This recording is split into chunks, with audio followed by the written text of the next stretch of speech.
we go. So just a couple of things to start off with. As usual, please mute your microphone unless you have something.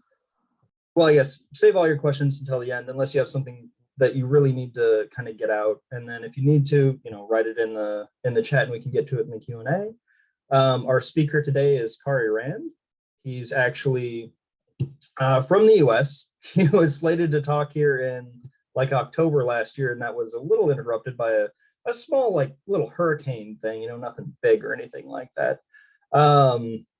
He's done it, or he did his bachelor's and his master's in the US, and he's actually looking to move to Melbourne to join the Monash crew and start a PhD with Andrew McIntosh.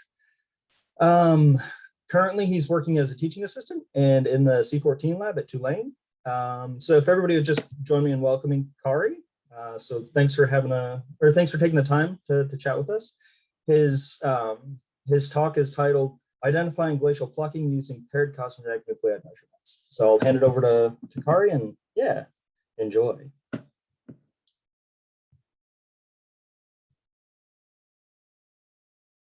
Sorry, I was muted. One moment while I pull up the share screen.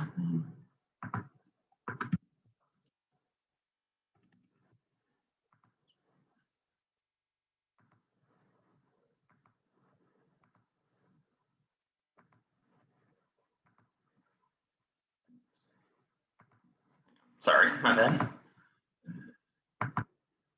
No worries. Looks like you're good. Can everybody see the entire slide? Yep. Excellent. Hello, my name is Cari Rand. I have been asked to prepare a few slides outlining some work I did a few years ago during my master's relating to how we can use cosmogenic-nuclide dating to infer the timing of erosion, specifically glacial erosion. So once a glacier has retreated, we can obviously use techniques like geomorphic interpretations to infer where erosion took place and by what processes. But what that tells us is what happened sometime while the glacier was over a given spot. Albeit superposition can give us an order of events, but that gives us a timeline, not necessarily a time frame.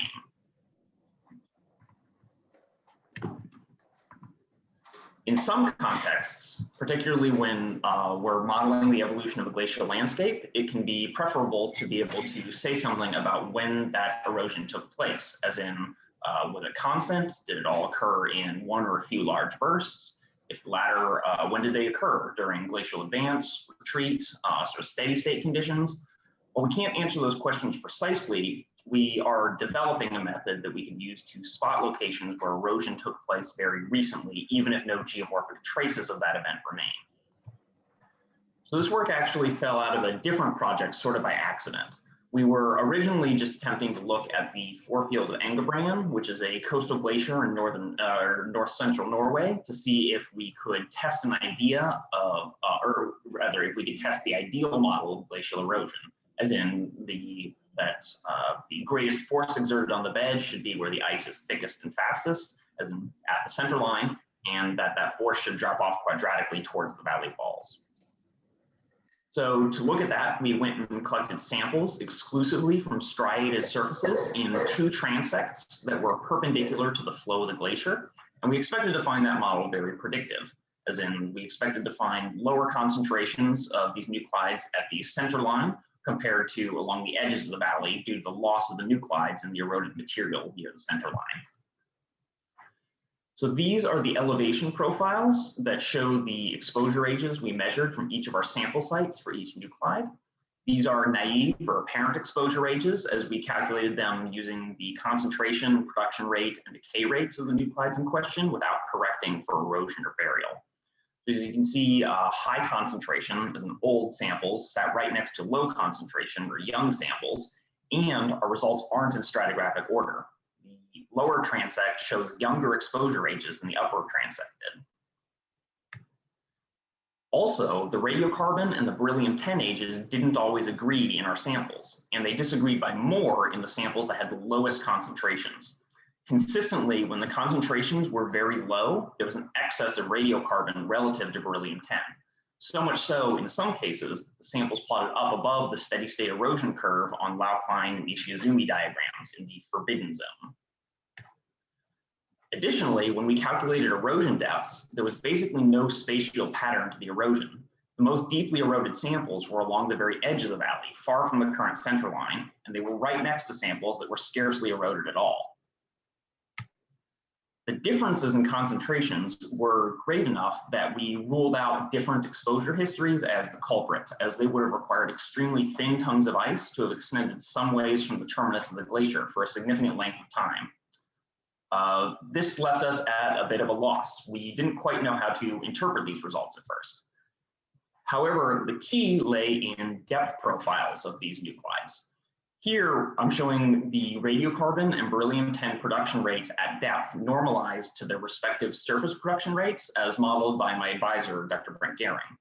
You can see that from these that the radiocarbon production rate is falling off much less rapidly than the beryllium-10 production rate is.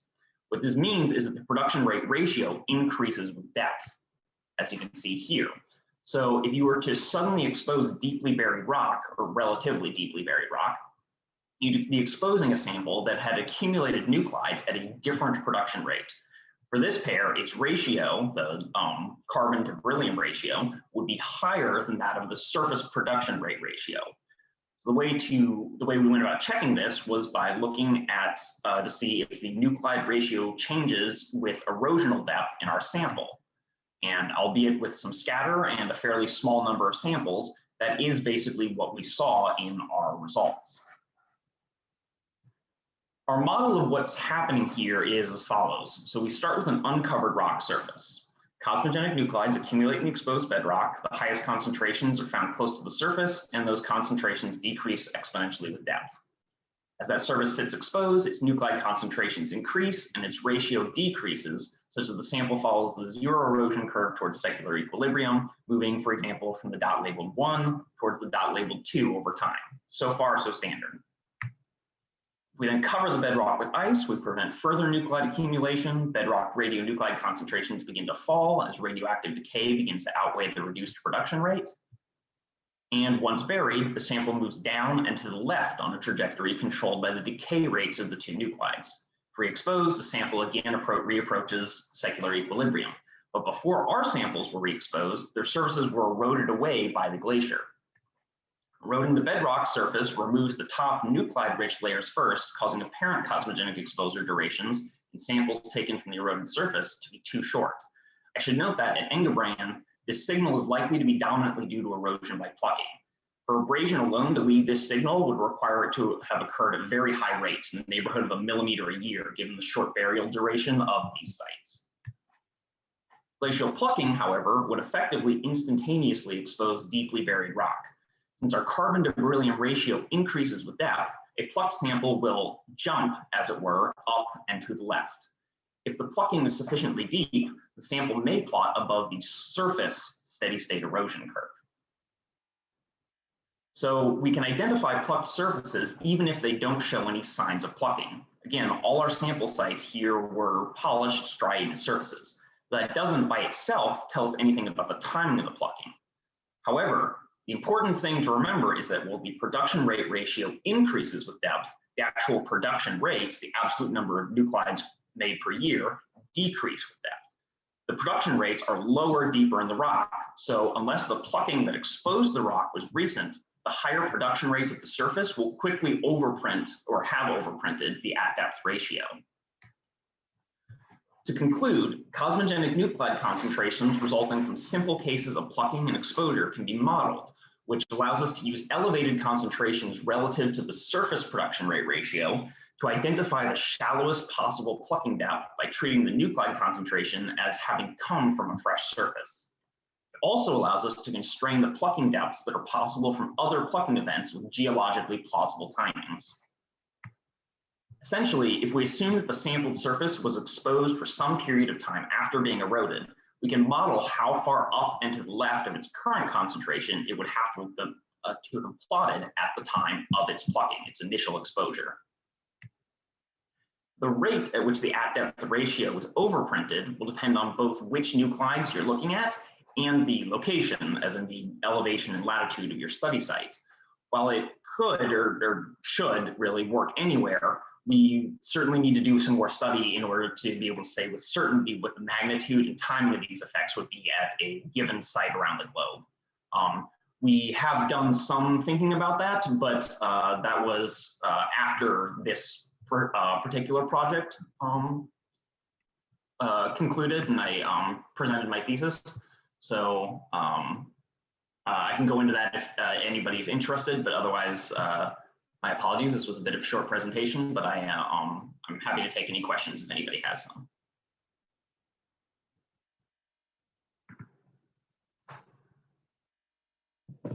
Thanks for that, Cari. Do you have any questions?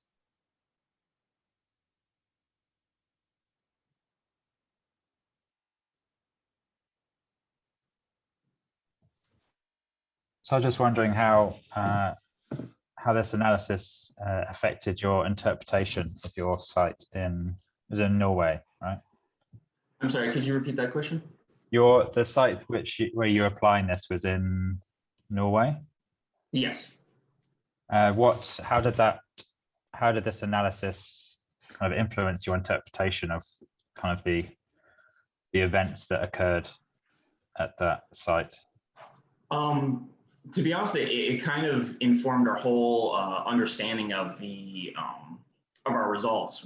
Our results really didn't make much sense outside of the context of this variable erosion due to sites having been plucked recently and then shortly before exposure. Additionally, we had the reverse stratigraphic order where our lower transect showed shorter exposure durations than our younger transect. Most of that we ultimately determined was due to the lower transect being below the marine transgression limits for some of the Holocene. But in terms of the changes in concentration from one site to the next, it told us that these sites that ultimately appeared identical, as in, flat striated bedrock surfaces, some of them had to have been plucked during a recent glacial cover in order to explain their anomalous concentrations. I'm not certain if that entirely answers your question. My apologies. Does it? Yeah.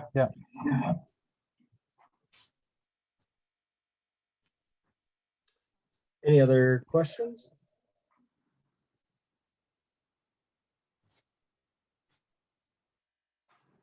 Yeah, I have one. Yeah, go for it, Keith. The increasing ratio with depth presumably means that there's a lot more muon production of carbon-14 than there is of beryllium-10. Is that the correct explanation? Yes, that's what we think explains the higher or the relatively higher production rate of carbon at depth. And is there much data around that actually supports this?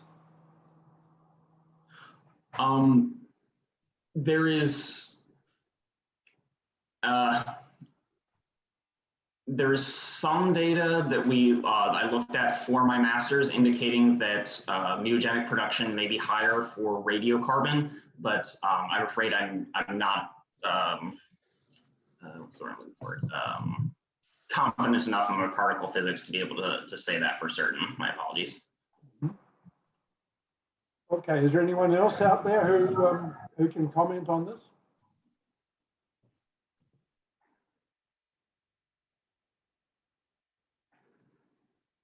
But it really looks like a dramatic effect. It looks like muon production is. Can I say something there while you're there? Go for it. Yeah, go for it. I can't recall where I've read it, but yeah, was it Lupka? If I'm not mistaken, the muon fraction in beryllium-10 production is like 0.2 out of 4, and that's like what 1/20th or something. And in carbon-14, the muon production is easily above 10 to 15%. So if the production rate total in carbon-14 is like 15 or 13 atoms per gram per year, the muons would be literally 4 or 5, maybe 3 atoms per gram per year. And it's for that reason that the carbon-14 beryllium-10 ratio isn't constant with depth at all, because there's no muons that produce the beryllium, but there's a lot of muons that produce the carbon-14. The exact numbers I don't know. All right, but if we look, Additionally, our site being at a high latitude also exaggerates that ratio to the increase or the relatively the relatively increased muon flux relative to the neutron flux closer to the poles. So we would expect this effect to be decreased further towards the equator. Yeah, but that's not really a dramatic factor like muons for beryllium compared to muons for carbon. That would only be a factor of like 20–30% in the scaling of muons, correct? Not a big enough. Scaling neutrons and scaling muons, they chase each other. They're not that dramatically different, not 20–30%. I mean, if we look at that, the plot of surface normalized production ratios at depth that's up on the screen at the moment, at a depth of 300 grams per square centimeter. So what's that, about a meter and a bit? Yep. Yep. We see that the carbon-14 production is still 60% of what it is at the surface. And that's muons. So that says the muon component must be of the order of 50%. It must be really high. Yeah, I didn't think it would be that. I haven't looked at the graph properly, but I didn't think it was that high. I thought it was like 20% from the 15 to 20% is what I recall from some nuclear physics. Yeah, I don't think they were measured. These are kind of like old measurements of muon cross sections and things like this. I don't think there's been a concerted effort to truly measure for a cosmogenics the muon fraction from oxygen to carbon. As we all know, measuring in situ carbon-14 is a non-trivial exercise. Mm-hmm. And getting muon beams is not easy. Mm-hmm. But Rekha said Lupka has a work on that. Is that right? Yeah, they published a development on Glacial, which they say that the Heisenberg values are Yeah. approximately correct, which indicates that it's 15% the mean. Okay. Rekha mentions that it's from the Heisenberg model. If you can use the Heisenberg model as you do for beryllium, you apply it to carbon, the indications are it's around 15%. That's all we know. Obviously, more work required. Yep.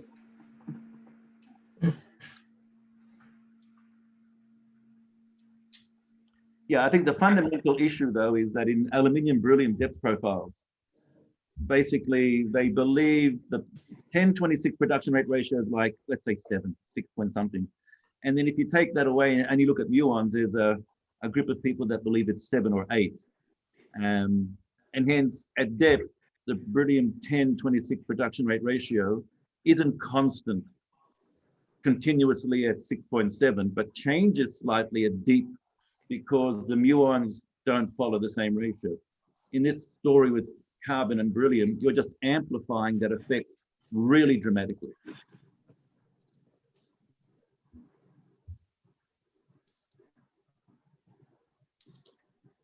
But anyway, we're going to log off and go back to running 26 on the machine.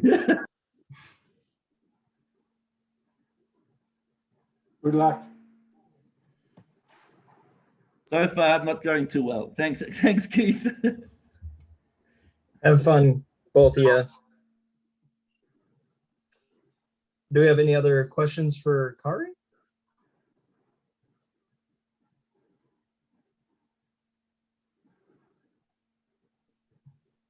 So I guess I'm wondering, how do we take this knowledge into the field when we go and sample in places that have been glaciated?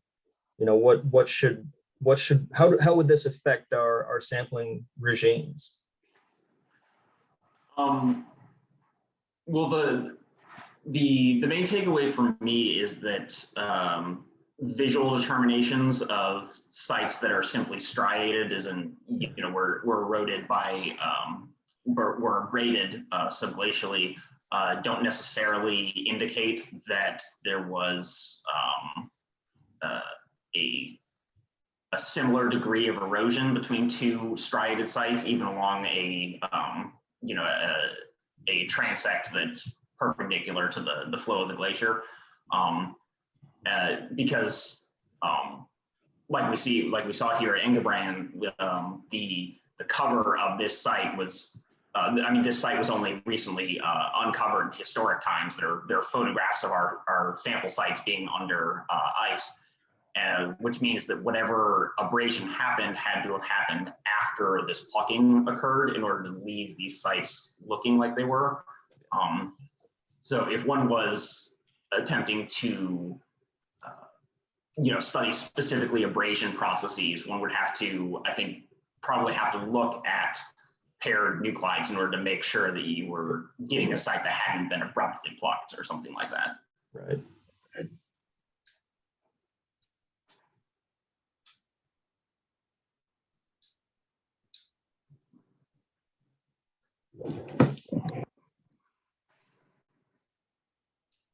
Cool. Well, does anybody else have a question for Cari?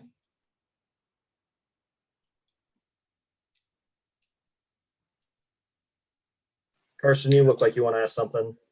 Yeah, just I was just curious. I'm not very knowledgeable on the subject myself, but do you think there'd be any additional utility to doing, say, a third nuclide?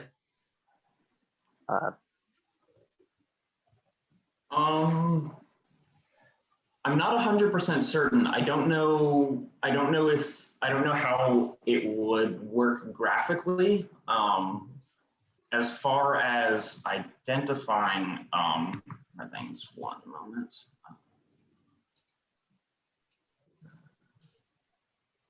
Because if you had like a relationship, say, from beryllium to carbon-14, and then also from beryllium to chlorine-36 or neon or something like that, and then you could look at those relative, or something like that to basically back check your graphical results. In terms of using different pairs, using pairs with different production and decay schematics could definitely change the range of how recent plucking you could identify, as well as changing how the precision of the depth that you'd be able to calculate. But I don't have the expertise in other nuclide systems to be able to say for certain which of those would be most useful. Cool. I appreciate that. Thank you. But for example, like carbon and beryllium specifically is overprinted very quickly just because of how much higher the production rates are at the surface than at depth. So a nuclide with a slower, with a lower production rate at the surface would be able to identify plucking further back in the past. Yeah, that makes sense. Cool. Thanks. Marja, do you have a question? Looks like you're okay. Looks like it looked like you were kind of thinking about something. Well, yeah, thinking a lot, but not much more. Fair enough. Well, I think it sounds like that's everybody who has questions for Cari. If not, like, speak up now, and yeah, if that's it, then we can crack on with the last little bit here. We have a couple of announcements if people are interested in those. One that Rich actually just put up right before he left. We have a faculty meeting at Monash right now. So he had to, or no, he is actually off to teach. He's teaching a class right now.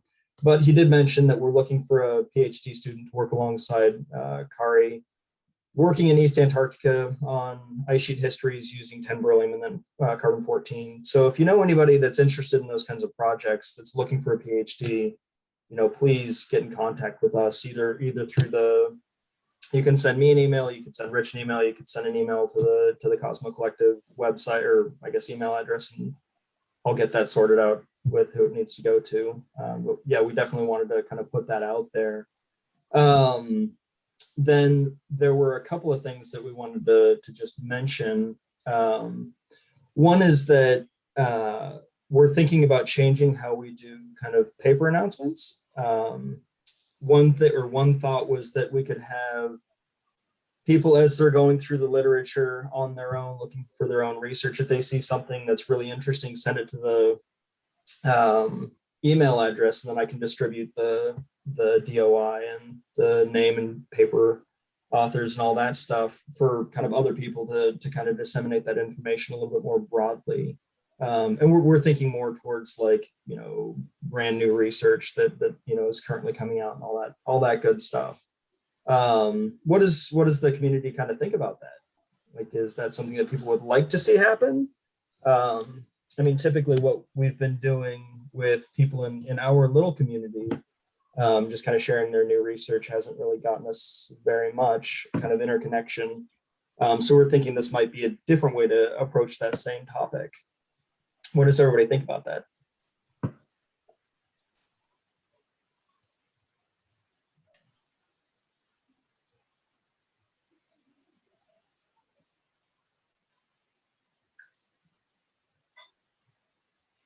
think it's good. Would there be sort of like some sort of forum or way to have open conversation on it, or would it be more of, this is interesting, here's an email telling everyone about it, and if you feel like you read it, kind of thing? So yeah, I mean, I guess that's for us to decide. Like, we as a community can make that happen if there's enough kind of desire to have kind of open conversations like that. We can facilitate that. If not, then just sharing the papers so that everybody's kind of seeing the brand new kind of super awesome science that's coming out from the broader community. You know, I mean, that's the glory with a group like this, is that we kind of decide where we want to take it, you know? So, yeah. I know that was kind of a non-answer, but it's the truth. Like, we can do a lot of stuff, and it just depends on what the community more broadly wants to do. I think it's good. It seems like you give people an opportunity to share information that they're looking for, but also it doesn't necessarily make anybody do anything more than they're all currently doing if they don't have the time and resources for it. So, but at least there's a forum for that, or like an outlet. So, anybody else have any thoughts or feelings on that, or do you need some time to chew on it and digest it a little bit?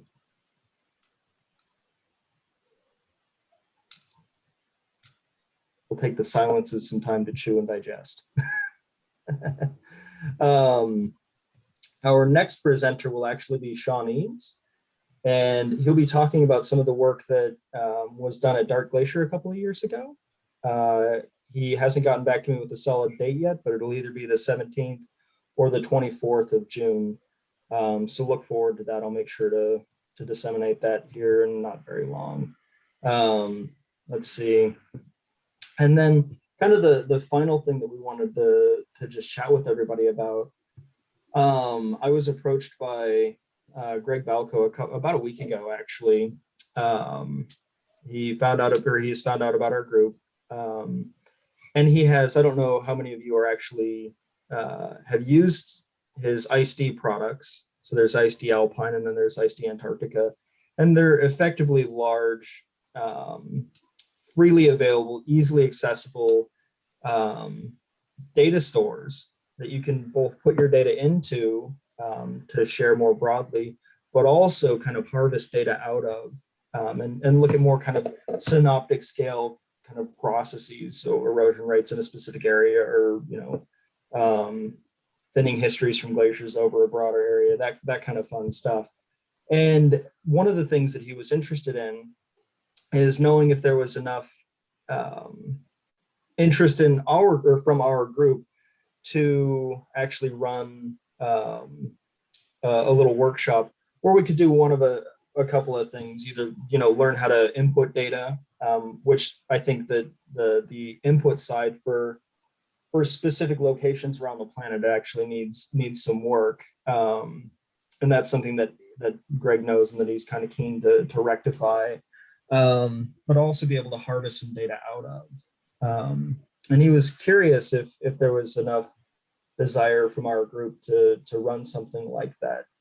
Honestly, I think that there's real potential in, also in both putting some data in, but also having data pulled out and how that relates to, say, honors projects. You could probably get some, there's no probably, you could get some really, really cool data out of that might be really useful for an honors project or, some portion of a master's project. What does the community kind of feel about that? Like, is that something that you'd like to see happen? Do you want me to get a hold of Greg and ask for us to actually, house something like that or host it? Or what does everybody think?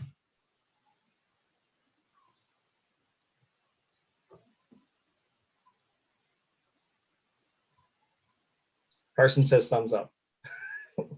What about everybody else? Kevin says thumbs up. I think it's a really good idea. I think like to have that data accessible and to share around, I think it's always a good way to go in any community. So I think it's a really good idea. Yeah, and one of the things that Aiden actually brought up when we were chatting about it yesterday, I'm not sure how broad the community is. I think that it's everybody kind of piles their stuff in, but I'm not 100% on that. And I mean, if that's the case, then we can start kind of talking with people outside of the ICE community, because there are a lot of us that don't work on ICE, right? To start getting their data into this repository that's a fantastic resource for everyone, and it's totally free. Like those are two great things: good data sources and then free, right? Yeah, it'd be really awesome to have some sort of workshop on it, because like you mentioned, like I didn't even know that it might have a breadth beyond ICE, these databases. So, people like myself, coastal workers and stuff like that, can also find useful data on there. It'd be really cool. Yeah. Cool. Well, I'll get a hold of Greg and we can start moving that forward. I don't know what the time frame on it will be, but I'll keep everybody posted on kind of what that ends up looking like here in not too long, if everybody's good with that.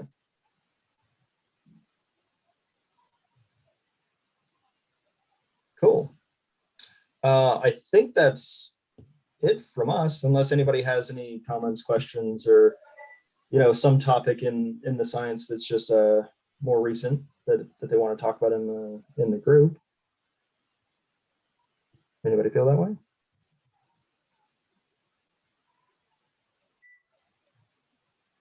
Looks like Carson's doing a little dance. No, he's not. Okay.